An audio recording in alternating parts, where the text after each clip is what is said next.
اور جب سمندر بھڑکا دیے جائیں گے، سورہ تکویر کی آیت نمبر 6، یعنی جب قیامت کا دن آئے گا، سورج ٹھنڈا ہو جائے گا، پہاڑ تیرنے لگیں گے، گریویٹی زیرو ہو جائے گی، تب سمندر بھڑک اٹھیں گے۔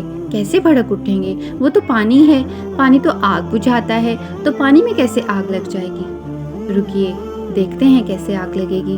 پانی کی کمپوزیشن پر غور کریں، یہ دو گیسز سے مل کر بنا ہے، ہائیڈروجن اور آکسیجن۔ تو ہائیڈروجن اور آکسیجن میں سے ایک گیس ایسی ہے، آکسیجن، جو آگ لگاتی ہے، اور ایک گیس ایسی ہے جو بھڑک اٹھتی ہے، ہائیڈروجن۔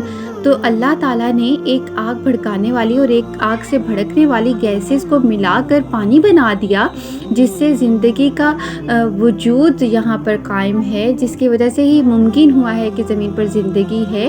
تو وہی اللہ تعالیٰ اس پانی کو، جو آگ کو بجھاتی ہے، ان کی گیسز کو جب الگ کر دے تو وہ اس چیز پر قدرت رکھتا ہے کہ وہ ان میں آگ بھڑکا دے، ان گیسز کو الگ کر دے تو ایک آگ بھڑکا دے اور ایک آگ سے بھڑک اٹھے۔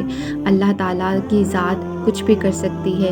بحیثیت مسلمان اللہ تعالیٰ کی نشانیوں پر غور کیا کریں جو ہمارے ارد گرد پھیلی ہوئی ہیں، پھر ہی تو ہمارا اللہ تعالیٰ پر ایمان مضبوط ہوگا، اور پھر ہی ہم قرآن پاک پر عمل کر سکیں گے۔